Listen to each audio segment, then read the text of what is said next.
Ողջույն Արագիլ Նյուզի սիրելի հետևորդներ, այսօր տաղավարում հյուրընկալվել է գեղեցկուհի Միս Հայաստան 2001 Իրինան, ողջույն Իրինա ջան։ Ողջույն։ Շնորհակալ եմ հրավերս ընդունելու համար։ Սիրով, մեծ սիրով եմ ընդունել ու շատ սիրում եմ զրույցները,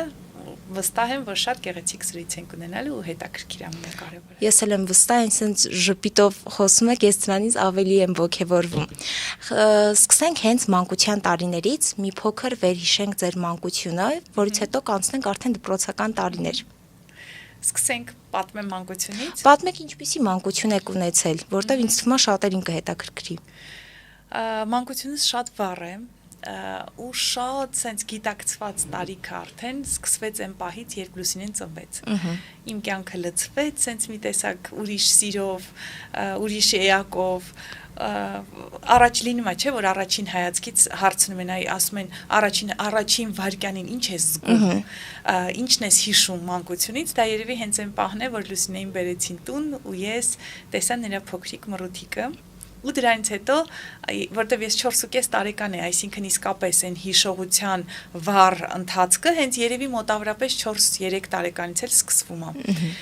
Այդ տեղից է սկսվում ու ես շատ սիրուն հիշողություններ ունեմ, թե այգիների, երբ որ մամայի հետ էինք գնում կամ պապայի հետ էինք գնում, կարուսելներ, այգի, հիշում եմ, մանկության հետ կապված են նաև դե այդ վառ ու սիրուն հիշողությունները մի կողմ, հիշում եմ նաև շատ էի սիրում ժամանակ անցկացնել տատիկներիս, պապիկիս հետ,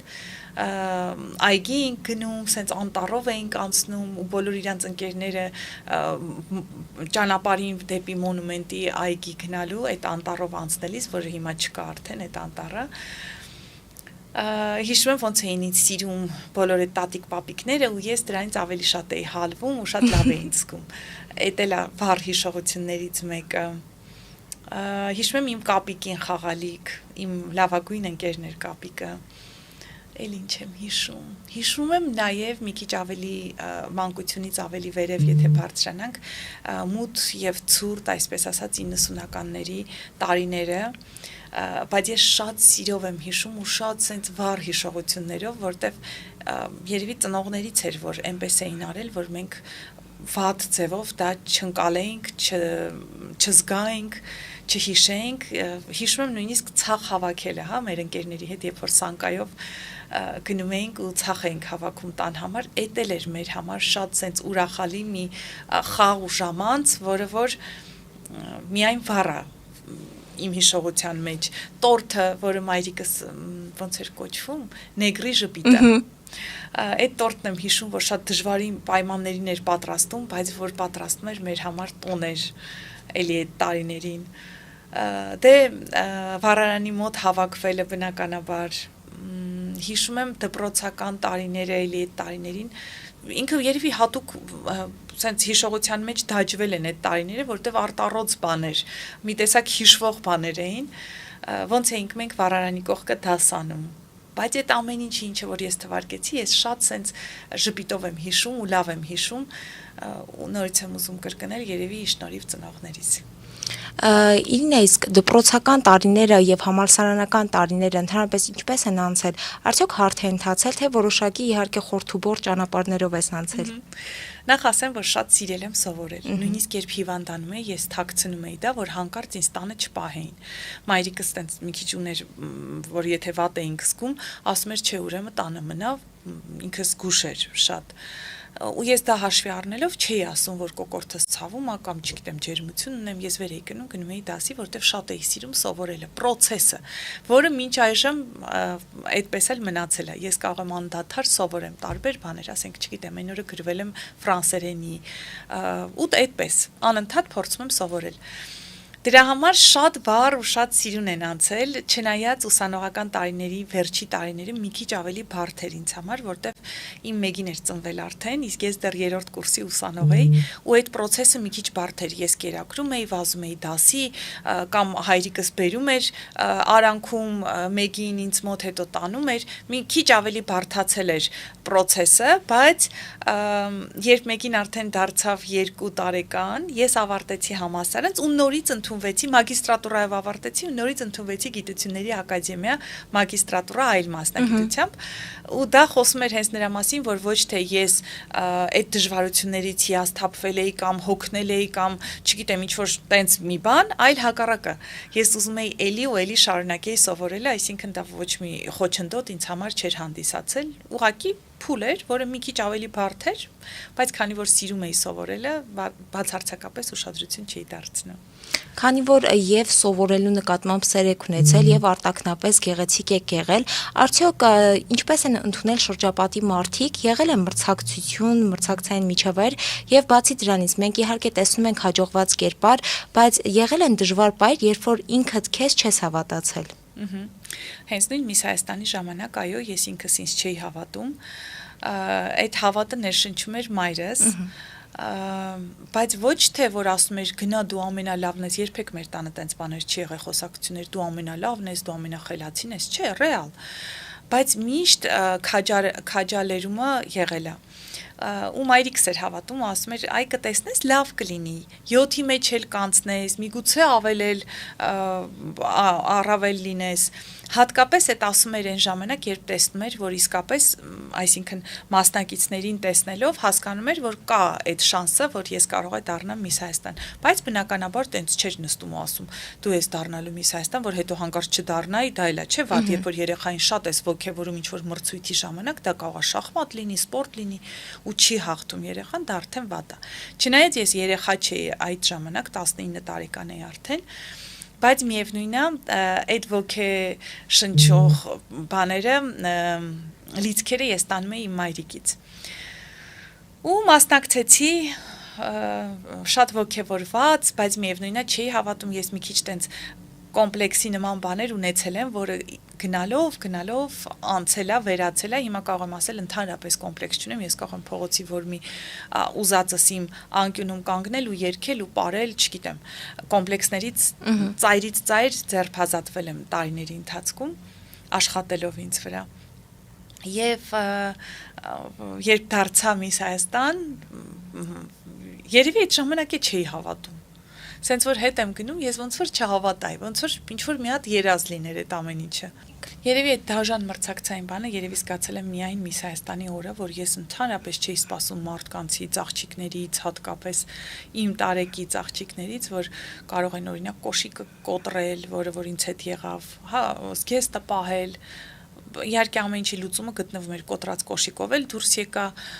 զգեստս էլ գտնվեց, շատ մեծ զգեստ էր, տենց երկար զգեստ էր, մի քիչ դժվար էր պահելը, դրա համար գտնվեց։ Բայց դրանից այն կողմ այլևս չեմ տեսել նման տենց ինձ համար, այսպես ասած, դաժան մի քիչ աղջիկա հանդեպ հարաբերություն։ Իսկ հետագայում ինձ թվում է մարդ ոնց վերաբերվում է կյանքին, այդ տեսակի էլ իր զգացողություններն են։ Այսինքն, եթե դա քեզ ոչ մի բանով չի փոխում, քո բնավորությունը չի փոխում, դու այդ ձևով էլ վերաբերվում ես շրջապատին ու տենց էլ ընկալում ես շրջապատի վերաբերմունքը դեպի քեզ։ Դրա համար ես ճիշտ է, ես զգացել եմ այն հպարտությունը մինչ օրս, գիտեք, ընդհանրապես չի պակասել կամ չի ավելացել, այսինքն այդ զգացողությունը մնացել ու պահպանվել է։ Հպարտություն է դա, որ դու եղել ես Miss Հայաստան, դու կրել ես այդ տիտղոսը ու դա պարտավորեցրել է քեզ ինչ-որ ժամանակահատված, թեկուզ մինչև մյուս Miss Հայաստանը շատ զգոն լինել, ճիշտ լինել, որտեվ քեզանից ամեն դեպքում օրինակ են վերցնում շատերը, դեռ այն ժամանակ Instagram, հա, սենց բաներ չկար, հեռուստատեսություններ, բայց միևնույն է հեռուստատեսությամբ հարցազրույցներ եւ այլն, մարդիկ հետևում էին։ Բայց տարիների ընթացքում, երբ որ դու ինչ-որ ձևով կապված ես լինում լրատվամիջոցների հետ, հեռուստատեսության հետ, քո գործունեությունն է ինչ-որ ձևով առնչվում անընդհատ շոու բիզնեսի հետ, դու միշտ երևում ես մարդկանց աչքին։ Instagram-ի մասին դել չեմ ասում, այդ փուլից են կողմը։ Դու միշտ երևում ես ու միևնույն է այդ պատասխանատվության զգացողությունը ապրում ես, որտեվ Հայաստանը շատ փոքր է ու Հայաստանը հիշում է, իսկապես հիշում է յուրաքանչյուր Miss Հայաստանին, յուրաքանչյուր, չգիտեմ, սպորտսմենին հաջողության հասած կամ երաժիշտին, արվեստի գծով, իսկապես մեր Հայաստանում դա մի քիչ այլ է, քան ավելի մեծ երկրներում։ Դրա համար այդ զգացողությունը, այդ պատասխանատվության միշտ ինձ մոտ եղել է, բայց ես հատուկ ջանք չեմ գործադրել։ Ես միշտ ապրել եմ այնպես, ոնց որ ես ապրում եմ։ Ճիշտ է, դա եղել է ենթագիտակցության մեջ, որ միևնույն է դու պետք է այնպիսինը լինես, որ ամեն դեպքում ավելի փոքր աղջիկները, թեկուս, ընթացքում տարիների ընթացքում քեզանից կարողանան օրինակ վերցնել։ Էլ չեմ ասում, որ ես ինքս ունեի աղջիկ, ով անընդհատ ամեն օր էր ինձանից օրինակ վերցնում, դեռ մեծ աղջկաս մասին եմ խոսում։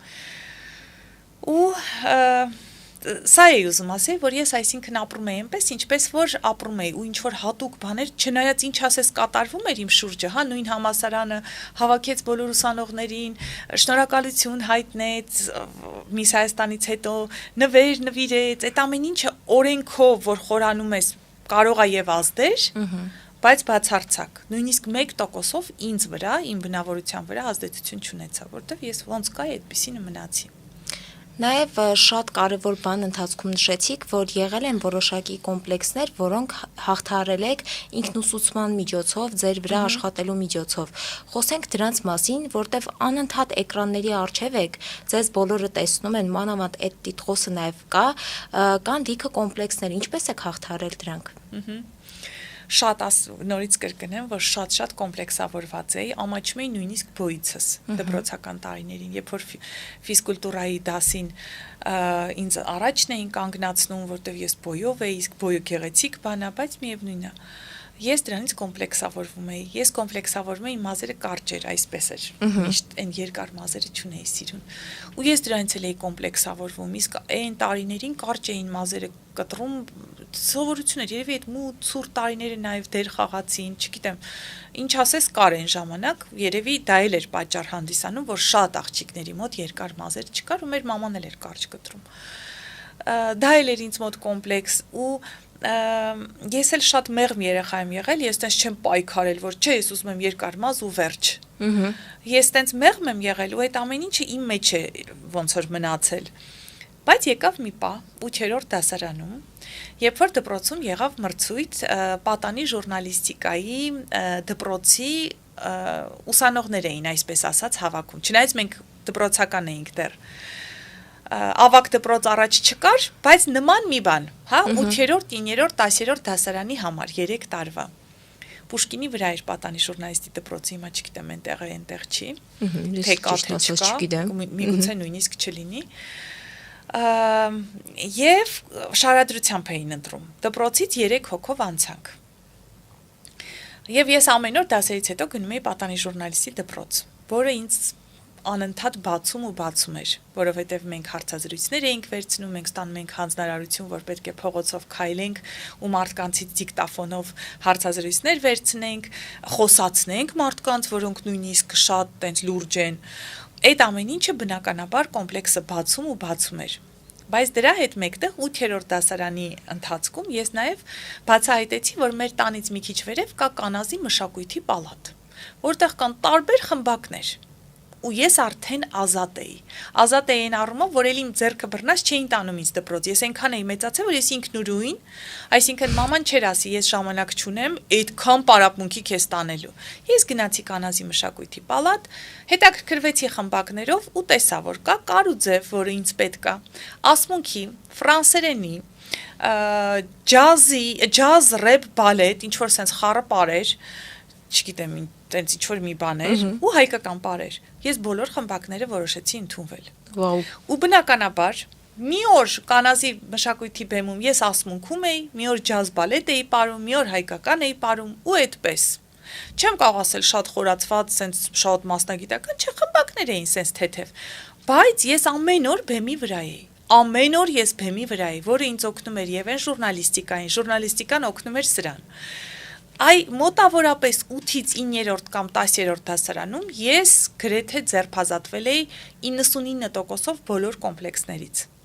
Ինքս իմ վրա աշխատելով, որտեվ դա աշխատանք էր ամեն դեպքում, դժվար էր ինձ առաջին անգամ դուրս գալ ասմունքել, կամ դժվար էր առաջին անգամ դուրս գալ պարել, ես միջև չէի գնացել։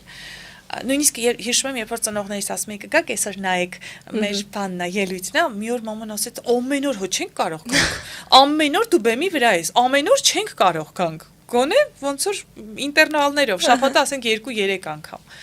անընդհատ մենք մի ելույթ ունենք այդ բեմի վրա, ու դրա համար ես նույն սկզբունքով առաջնորդվեցի իմ երեխաների մասով, որոշեցի, որ իրանց էլ պետք է տանեմ ամենատարբեր խմբակները, ամենատարբեր պարերը, չգիտեմ, արվեստի հետ կապված տեղերը, բայց երբեք չստիպեմ ոչ մի բան։ Որ վարքյանին իրենց որևիցե բան դուր չգա, ես անմիջապես հանեմ։ Ես այն ծնողներից չեմ, որ գնան դաշնամուրի, ասեն դե 2 տարի գնացիր, պետք է շարունակես, ափսոս չի։ Ես կասեմ դա իհարկե, որպես ծնող, 1, 2, 3, բայց որ տեսա համոզվեցի, որ չէ, ուրեմն չէ։ Ու այդպես էլ եղավ իմ երեխաների հետ, իրանք էլ երկրորդ դասանից դաշնամուրի դուրս եկան, հետո մի ամիս հետո ասեցին մենք ուզում ենք պարապենք, բայց անհատական, ու մինչ օրս պարապում են։ Արդեն ինքնուրույն ստեղծագործում են եւ այլն եւ այլն։ Կամ գործիք են ուզում որևիցե նվագել, չեմ ասում, ասենք ես գնեցի չէ քեզ գիտարը, սովորեցիր նորմալ, չէ, չսովորեցիր, մի քիչ գնացիր, ասցիր չեմ ուզում, չէ, ջութակ ես ուզում ես պահին պարապես, շատ լավ, էդ է կփորձենք, այսպես ոնց որ իրանց ազատ ես թողնում, որտեվ այս մենակ այս պարագայում երեխաները կարող են հասկանան ինչն է իրանց հոգեհարազատ, որտեվ իրանք գիտար պարապելով կարող է չիմանան իրանց ջութակը դուր էր գալիս, թե չէ, կամ սրինգը դուր էր գալի, թե չէ։ Այսպես, էլ ինչ պատմեմ։ Նաև երբ որ խոսում ենք կոմպլեքսներից, իրականում տվյալ ոլորտում ես շատ եմ լսում այն գերակա կոմպլեքսի մասին, որ մարդիկ ունենում են հենց կազմվածքի վերաբերյալ, քանի որ կան ստանդարտներ, որին մոդելները պետք է հետևեն ու դրանք բավականին խիստ են։ Թերևս հիշում եմ Victoria's Secret-ի, երբ որ հոլովակներն են նայում, նույնիսկ մոդելներին օրվա մեջ մի քանի անգամ կարող են կշռել։ Արդյոք նման երևույթներ կան եւ ինչպես կարող են երիտասարդ աղջիկները, ովքեր մուտք են գործում այդ ասպարեզ, հաղթահարել այդ խնդիրները։ Ժամանակները նախ փոխվել են։ Առաջ օրինակ 90, 60, 90 չափանիշներն էին հստակ, եւ ես հիշում եմ մի սանտիմետրի համար նույնիսկ ես ոնց էի ամեն օր պարապում, որ այդ մի սանտիմետրը տալիայի կարողանայի 60-ի հասցնեի, որ հանկարծ այդ ստանդարտից չշեղվեի, այսինքն քիչ կարող էր լինել, բայց շատ չէր կարող լինել։ Իսկ հիմա փոխվել է։ Հիմա ամեն ինչն է փոխվել։ Հիմա նույնիսկ նորաձևությունն է փոխվել, այսինքն դու կրում ես, դու կարող ես կրել ամենա հին հագուստը, այնքան նորաձև ձևի, որ մեկը նայի կմտածի դու դա գնել ես հետաքրքիր ինչ-որ խանութից եւ դա շատ նորաձև է։ Դու կարող ես խառնել շատ տարբեր ոճեր, դու կարող ես, բայց կարևորը ոնց կրես։ Կարևորը ոնց դա ցուցադրես։ Իհարկե, այս ամեն ինչը չես կարող մոդելների մասով էլ ասել, հա, իհարկե շատ թմբլիկ աղջիկը չի կարող դուրս գա որպես մոդել ու նայած ոնց կքայլի, տենց չես ասի բնականաբար, բայց քանի որ ստանդարտները ընդհանուր առմամբ փոխվել են նաև նորաձևության աշխարհը, նորաձևության ստանդարտները։ Եվ հիմա ոչ թե պահում են ըստ իս, եթե ես ճիշտ գիտեմ, ոչ թե պահում են այդ 90-60-90-ը, այլ կարևորը լինեն շատ նիհար։ Այդ ավելի է հեշտացնում։ Դա ավելի է հեշտացնում, որտեվ երբ որ դու ստանդարտների մեջ ես փորձում տեղավորվել, ավելի բարդ է քո գործը։ Բայց նիհարելն էլ կա չափ ունի ամեն դեպքում, որովհետև մենք նաև տեսնում ենք, առաջ ավելի քիչ էինք տեսնում աղջիկներ, որոնք չնայած Հայաստանում երևի թե ամեն դեպքում անորեքսիա կոչվող այդ հիվանդությամբ քիչ մարդիկ են տառապում, բայց դրսում շատ հայտնի երգչուհիներից բռնած, մոդելներից, որոնց ճակատագրի մասին մենք նույնիսկ չենք էլ իմանում, որտեվ նաև տենդենսը նրա է գնում, որ օրինակ, չգիտեմ, բացառությունների մասին չի խոսքը, որ ասենք, չգիտեմ, 23 տարեկանը արդեն համարվում է մեծ մոդելի համար, 14-15 տարեկանից ամենաճիշտ մոդելները ձևավորվում են այդ 14-15 տարեկանից, նույնիսկ Լուսինեի ժամանակ եմ հիշում, որ ես 19 տարեկան էի, Լուսինեն 15 տարեկան էր, երբ որ մենք շատ հայտնի այդ IMG գործակալության կաստինգը անցանք, ամեն դեպքում ինձ ասում էին, որ ես էլի համեմատած ոնց որ մեծ եմ։ Այսինքն իմ մեծ չեմ, բայց իմ բանս կարիերան ամեն դեպքում ավելի սահմանափակ կլինի, քան Լուսինեինը, որտեվ Լուսինեն այնտեղ տարիներ ունի, չնայած քեզ թվում է, որ 19 տարեկան ինչ մեծ է։ Գնալով դա ոնց որ եւ պահպանվեց եւ կարծում եմ միևնույն է ավելի ոնց որ պատանի հասակից են մոդելները ավելի լավ աշխատանք ու վարձատրվող աշխատանք ունենում։ Իհարկե խոսքը գնում է մեծ ընկերությունների մասին, մեծ լավ կարիերաների մասին, փորձառության հիմքում բնականաբար շատ մոդելներ նաև կարող են մեծ տարիքում այնպես գումար աշխատեն, որ էլ ասելու չի։ Բայց նաև փոխվել են ժամանակները լավ առումով, որովհետև նույն մոդելները առաջ կարող է ինչ-որ մի հատ տարիք գար ու էլ չզբաղվեին դրանով, որտեվ ոնց որ մեծանում էին, բայց հիմա իրանք կարող են Instagram-յան edge-ով այնպես պահեն այդ ամեն ինչ ու այնքան ճիշտ օգտագործեն այն սկիզբը իրանց հետագայի կարիերային, որ մինչև տատիկ դառնալը չգիտեմ, տատիկ դառնալ չգիտենք ինչ կլինի իհարկե, բայց կան տատիկներ, որոնք լավ բլոգերներ են ու լավ գումար են աշխատում։ Նույնիսկ մոդել չլինելով։ Այսինքն եւ լավ կողմեր ունի եւ վատ կողմեր ունի, բայց ես միշտ փորձում եմ լավ կողմերը տեսնել ամեն ինչի, որտեվ այդ ճիշտ է, այդ ճիշտ մոտեցումը կյանքին։ Եթե նստես ու հիշես, թե առաջ ոնց էր, իսկ հիմա վայ, իսկ հիմա սենց է, շատ վատ է։ Տենց քեզ անընդհատ կքայքայես ու չգիտեմ, կմտածես, որ այսինչ վատ բանի ենք գնում, չէ, տենց չի։ Դրական կողմերը։ Իհարկե, միայն դրական կողմերը, կյանքում պետք է ապրել միայն դրական կողմերը նայելով։ Այդպես ավելի հեշտ է ու ավելի ճիշտ է, որտեվ մարդ ապրում է իր կյանքը մեկ անգամ։ Ինչքան դրական ես ապրում դրական կողմերը տեսնելով, այնքան մեկա է դա։ Մեկա ամբողջ աշխարհը գնում է դրա, զարգացումը գնում է դրա, պետք է փորձես ադապտացվել ու ճկուն լինել։ Նաև Իրինա, իհարկե չենք կարող տվյալ հարցից խուսափել, քանի որ դուք եւ Լուսինեն հաջողված մոդելներ եք եւ մարդիկ ձեզ երկուսիդ միշտ կապում են իրար, բայց իրականում նաև մենք գիտենք, որ բավականին դժվար է, երբ որ նույն ոլորտում ունենում ես հաջողություններ, քանի որ հաճախ նաև կարող են խնդիրներ առաջանալ, ինչ ոչ նաև լինի մրցակցություն։ Արդյոք ձեզ մոտ եղել են շրջաններ, երբ որ հարաբերությունները մի փոքր լարվել են հենց տվյալ մրցակցության պատճառով։ Ես ու Լուսինեն Այդ իհարկե ես շատ եմ տարբեր հարցազրույցների ժամանակ ասել, բայց Լուսինեն իմ սրտի մի մասն է։ Ոնց որ դե չեմ կարող ասել երեխան ուրիշ է բնականաբար, քույրը ուրիշ է, փոքրիկ քույրը, բայց ինքը իմ սրտի մի մասն է ու մեծ մաս է, շատ մեծ մաս է այդ մի մասը, առանց որի սիրտը ուղղակի չի կարող աշխատել, ես ցենց փորձեմ այս ձևով նկարագրել, ոնց կարող ես դուք էլ քույրիկ ունեք, հետաքրքիր է ոնց եք դուք զգում իմ ասածը, ոնց կարող ես դու մրցակցել այն մի մասի հետ, որը քո մի մասն է կազմում, այսինքն դու մենակ պետք է ուրախանաս, դա է առողջ հարաբերությունը, քույրերի, եղբայրների, եթե անառողջ է, ամեն ինչ հնարավոր է, բնականաբար, փոքր տարիքում էլ ես տեսնում երբեմն փոքր քույրիկներն են մրցակցում եւ այլն, բայց եթե առողջ է հարաբերությունը, ել չեմ ասում սիրով լի, դրա մասին խոսք չի կարող գնալ, միայն ուրախանալ ու հպարտանալ։ Եվ անցում կատարենք դեպի արդեն անձնական կյանքը,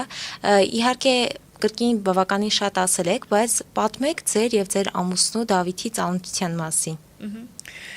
Արդեն ամենահետաքրքիրը այն է, որ արդեն իմ երեխաներին էլ եմ պատմում այդ պատմությունը, առաջ դե փոքր էին, բայց հիմա անդադ ասում են՝ «Մամ, մի հատ է կպատմես, մի հատ է կպատմես» ու ես հա պատմում եմ։ Ու իրանք շատ լսում են իրանց ամենասիրած սիրո պատմությունն է երևի։ Ամուսնուս հետ ծանոթացել ենք, ես աշխատում էի ավտոմեքենայի մի մակնիշի ընկերությունում մեծ։ Եվ ծանոթացել ենք հենց այդ ընթացքում, երբ որ ինքը պետք է գներ ավտոմեքենա, դա շատ վաղուց էր, 21 տարի առաջ էր արդեն։ Ես ուշադրություն իր վրա ընդհանրապես չդարձրեցի, ինքը եկավ, տեսավ, սիրահարվեց եւ 3 ամիս շարունակ ուղարկում էր ծաղկեփնջեր ամեն օր։ Բոլորը արդեն կատակով ասում էին չես ստացել այսօր ծաղկեփունջ։ Ես անանիմն է, այսինքն անանուն ծաղկեփնջեր էի ստանում, բայց լրիվ իմ ճաշակով ծաղկեփնջեր, այսինքն դաշտային ծաղիկներով, բան սենց մանր ծաղիկներով, այն ինչ որ ես սիրում եմ։ Հասկացել էր միանգամից, էլի, այն որ ասում են առաջին հայացքից։ Ու ամեն այդ ծաղկեփնջի մեջ կար գրվածք, էլի անանուն գրվածք, որը շատ ռոմանտիկ էր, սենց շատ համեստ էր միևնույն ժամանակ։ Ես ում վրա ասես կասկածում էի, մտածում էի լավ, ով ա տեսնես։ Միջև մի օր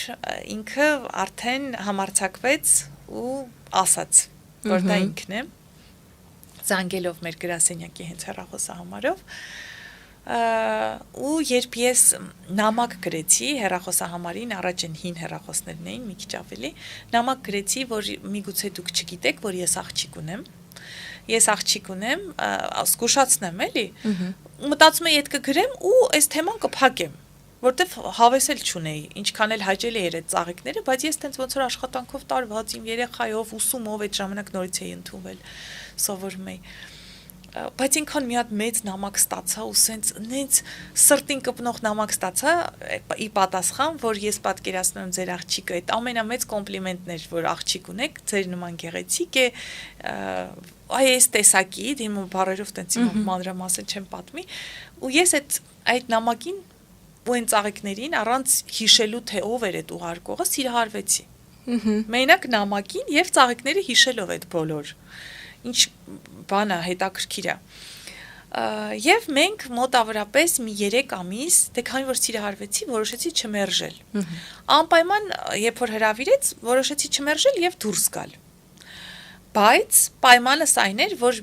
միշտ պետք է իմ ընկերուհին ինձ հետ լինի։ Ու այդ դեպքում իր ընկերն էր լինում, որտեվ ինքն էլ էր ամաչում ինձ հետ շփվել, ես էլ էի ամաչում շփվել։ Մենք համարյա չէինք խոսում, լավ է, մեր ընկերները կային, իրար հետ խոսում էին, սենց խոսակցությունը պահում էին մի ձև։ Մենք շատ սենց ամաչում էինք, մենակ նայում ժպտում էինք իրար։ Ու մոտ մի 3 ամիս էլ այդպես հանդիպում էինք ամեն օր, պարտադիր ամեն օր տարբեր ընկերների ու ընկերուհիների հետ, ոնց որ ես էի ուզում ցույց տայի իմ ընկերուհիներին, ինքն էր ընկերոջ հետ, ինքը մի 3 ընկերոջ հետ էր անընդհատ գալիս։ Մինչև մի օր համարձակվեց ու ասեց, որ զգացմունքներ ունի։ Այդպես։ Այսօր արդեն երկար ժամանակ կարելի ասել ամուր կապված եք եւ ունեք հրաշալի ընտանիք, իրականում արդեն ընտանիքում, ամուսնական կյանքում ինչպիսին է ինքը եւ արդյոք նամակում գրվածը իր տված խոստումը պահպանեց։ Ես օրեցօր ավելի ու ավելի եմ սիրահարվում։ Իսկապես եմ ասում, ես չեմ կարող առանց իրեն մի վայրկյան ապրել։ Բնականաբար դա լինում է, այդ մի վայրկյանները լինում են արանքներում, բայց եթե ինձ մնա, ես ոչ մի վայրկյան իրանից չեմ բաժանվի։ Ոչ կհոգնեմ իրենից, այդ առանց իր հումորի, ես սովորել եմ նույնիսկ այդ հումորին։ Երբ որ ես իմ ամուսնու հետ եմ, ես անդադար ծիծաղում եմ, այս մասս հոգնում է ծիծաղելուց, որտեվ ինքը անընդհատ ինձ ծիծաղացնում է։ Անընդհատ։ Ու մեկ-մեկ զարմանում ասում է, ես չեմ հասկանում, ես այդքան հումորով եմ, թե մենակ դու ես այդպես ծիծաղում իմ հումորների վրա։ Ես էլ եմ արդեն զարմանում։ Ինչի՞ վրա ես այդքան ծիծաղում, բայց ես հա ծիծաղում եմ։ Ինքն ինձ անում, որ ես միշտ ծիծաղեմ։ Ու մենակ, այսինքն ինձ հետ չի։ Երեխաներիս հետ էլ այդպես միշտ հումորով, թեթև, շատ ընկերական, չգիտեմ, աղջիկս էլ փոքրիկ իրան ոնց որ փոքր տեսակը լինի, որտեվ իր մոտ էլ այդ սուր հումորը շատ արկա ու մենք մեր կյանքը ամբողջովին հումորով է լցված։ Մեկ-մեկ մի քիչ սև հումորով, բայց հումորը միշտ կա։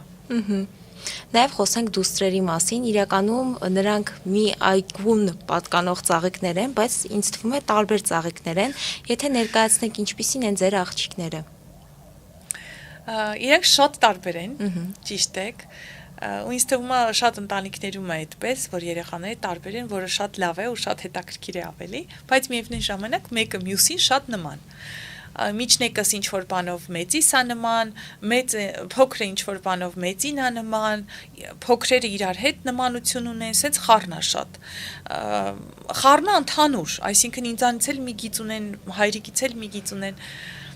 բայց մի կարևոր գիծ կա իրենց կապող, նախ այդ, չգիտեմ, աննկարագրելի կապն է իրենց միջև, հատկապես մեկի ու երեխաների կապը, այդ անբացատրելի մի բան է, մեկին ոնց որ իրանց աստվածը լինի, այսինքն շատ բաներ կա, որ ես կարող եմ ասեմ չանցնի,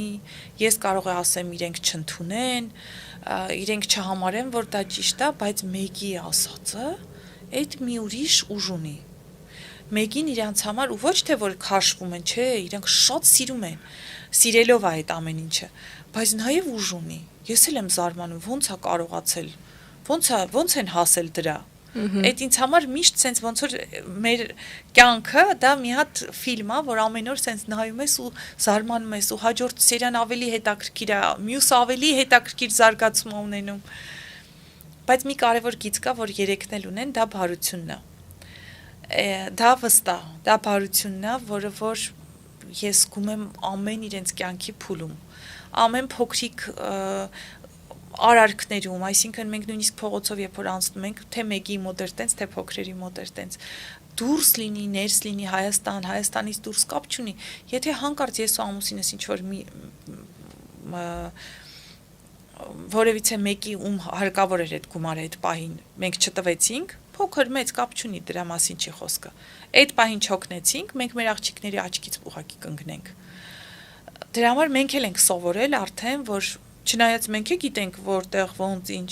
բայց մենք էլ ենք սովորել, որ պետքա միշտ օրինակ ծառայենք երեխաների աչքին ու որքան մեծանում են, այնքան էլ ավելի պատասխանատվությունը մեծանում է մեր հանկարծ սխալ քայլ չանելու։ Դա բնականաբար էլի լարված չենք անում, որտեղ ընդհանուր առմամբ տենց էլ ապրում ենք, բայց պատասխանատվությունը գնալով ավելի ու ավելի է դառնում։ Ձեր դուստրերը նաև որոշակիորեն մոդելային կարիերայով են զբաղվում, արդյոք ինչպես է նրանց ուղին անցնում, ամենաառաջինը իհարկե Մեգին է սկսել իր քայլերը, թե մոդելային կարիերայում եւ թե երաժշտական կարիերայում, ընդհանրապես ուղին իրենց համար վախեցնող չէր։ Մեգին հասավ մի կետի, որտեղ որ համակցեց, համադրեց եւ մոդելային այդ ասպարեզը, նորաձևության ասպարեզը եւ իր մասնագիտական ինքը հիմա սովորում է Փարիզում Մարանգոնի համալսարանում, որը նորաձևության լավագույն համալսարաններից մեկն է ու շատ հաճույք է ստանում, որտեղ այդ իրեն դուր էր գալի։ Բայց սովորում է ոչ թե նորաձևություն, այլ սովորում է շուկայագիտություն, մարքեթինգ։ Ոնց որ կապեց մեկը մյուսի հետ։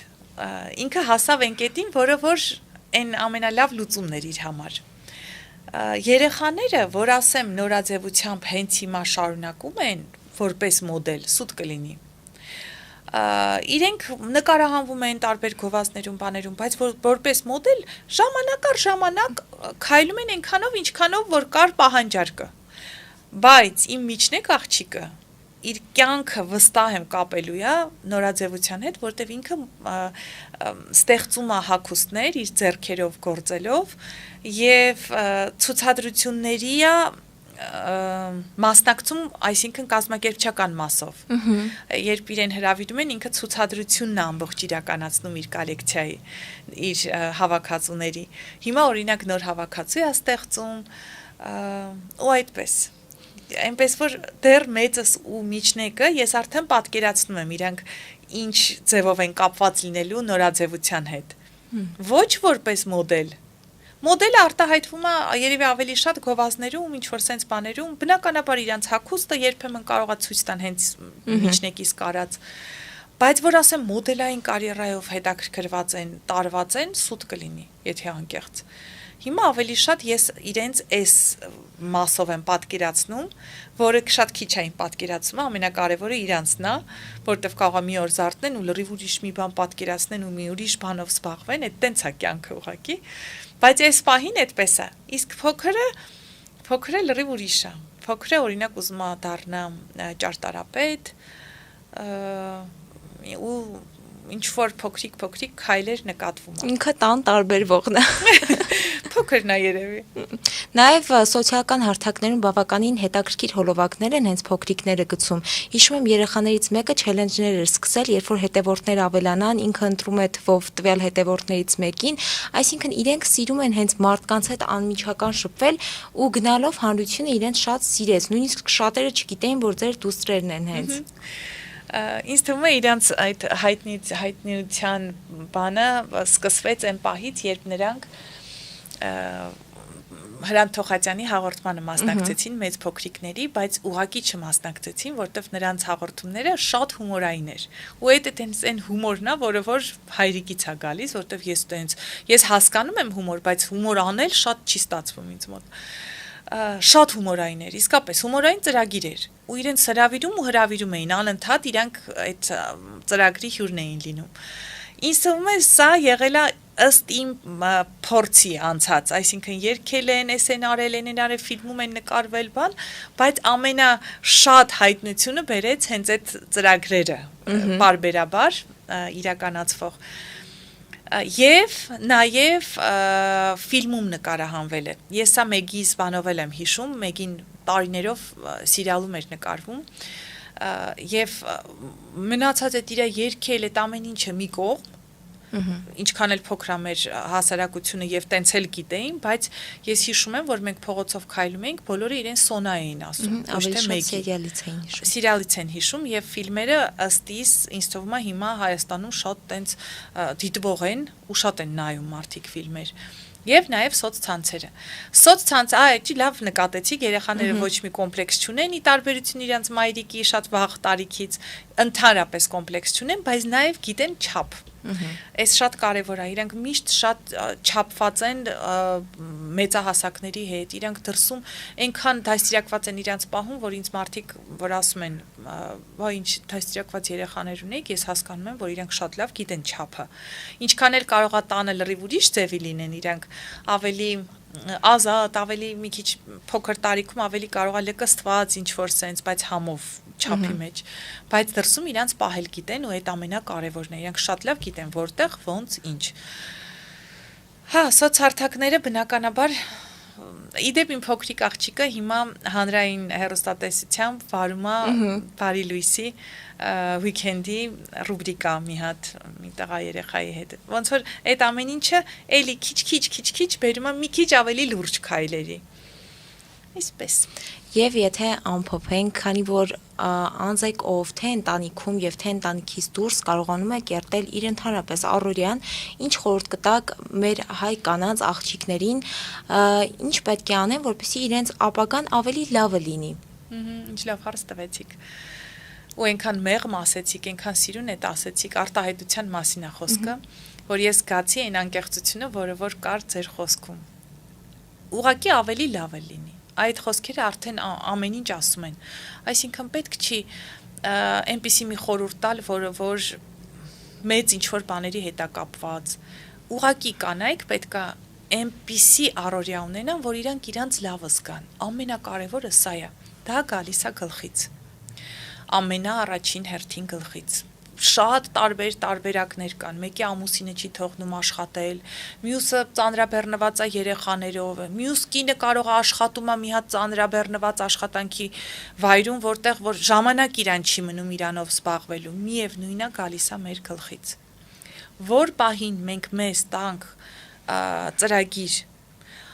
ծրագիր կոպիտ եմ ասում, այսինքն տանք հրահանգ, որ դու պետք է լինես երջանիկ, դու կլինես երջանիկ։ Ու դու կգտնես այդ փոքրիկ ճեղքերը, որը որ քեզ կօգնի, որ դու զգաս այդ վարքյանները երջանկությամբ, որտեվ երջանկությունը դա վարքյաններով է չափվում։ Բոլորս էլ գիտենք, որ երջանկությունը անընդհատ չի։ Կյանքը նման է ալիկոծված ծովի, հա, մի օր հանդարտ է, մի օր ալիք է, մի օր ամեն ինչ լավ է, հաջորդ օրը մեկը հիվանդանում է եւ այլն, անընդհատ մի բան կա։ Ոչ մեկի մոտ հանդարտ չի գնում։ Այդ ամենակարևորը պետք է ընդունենք մենք ու փորձենք ինքներս մեզ փոքրիկ հաճույքներ տալ։ Աշխատանքը ծանրաբեռնված է, չգիտեմ, կես ժամանոց ժամանակ կա, կարելի է այդ կես ժամվա ընթացքում ոչ թե գնալ, հասնել, միտեղ ընդմիջում անել, այլ վերցնել մի հատ աղցան տանից, որը ժամանակ է չես ծախսի միտեղ հասցնել ու գնաս այգում նստես գիրք կարդաս։ Վայելես, այդ կես ժամը այնքան լիցք կտա մարդուն։ Ուղղակի այգում նստարանին նստած արևի ճառագայթների տակ, տաքանալ, գիրքնել մի կողմ։ Չգիտեմ, ես օրինակներ եմ բերում, հա, սուրճը հանգիստ միջավայրում, առավոտը շուտ արթնանալ, որ բոլորը քնած լինել ու վայելել սուրճը։ Այդ մենակ քո ժամանակն է։ Դու դեռ աշխատանքի էլ չես հասել, այսինքն դու ունես այդ փոքրիկ ժամանակը, գիտեք, իմ մոտ կյանքում հիմա մի հատ այնպես փուլ էր, որ ես տունը վերանորոգում էի ու մենք տուն էինք վարձել շատ փոքր։ Մեր իրերի համար սարսափելի փոքր, հիմա էլ եմ այնտեղ էլի դեռ։ Ու պատշգամբ ունի մի հատ փոքր, որտեղ ամբողջովին sense թափանցիկ տարաներ եմ դրել հագուստներով, որ մի ձև հետո պետքա իջացնեմ։ Նույն բանում է, մուտքի մեջ է այդ բնակարանը։